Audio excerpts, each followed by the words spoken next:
Sen benim bismetim, sevgi payımsan. Gündüz güneşimsen, gece ayımsan. Sanki gerçek olan rüyalarımsan. Sen oldun bu seven gönlüme hemden.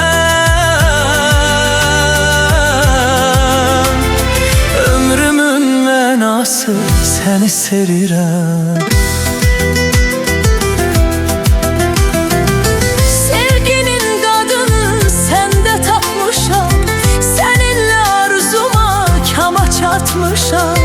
Senle sensizliğin daşını açmışam. Kalbimi ömürlük sana verirəm.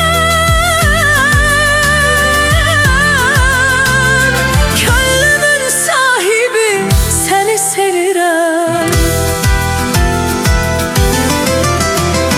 Küləklər saçımda gezmesin diye, Seni yad bakışlar süzmesin diye.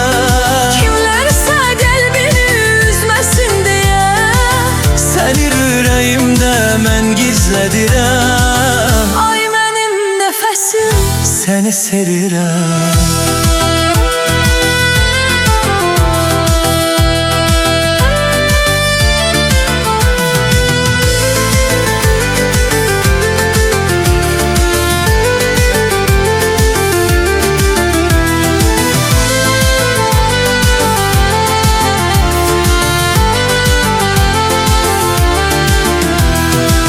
Sensiz birce günümde ne olmasın. Sevgimiz çiçekti, hiç vaxt solmasın. Kalbinde hiç zaman şüphe olmasın. Her zaman demişəm, yenə deyirəm.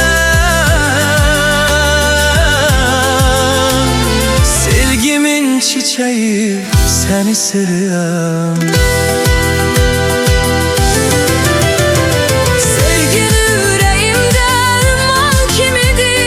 Varlığım ruhuma derman kimidir. Eşdiki yürekte bir can kimidir.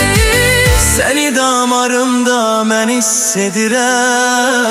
Ruhumun gidası seni sevirəm.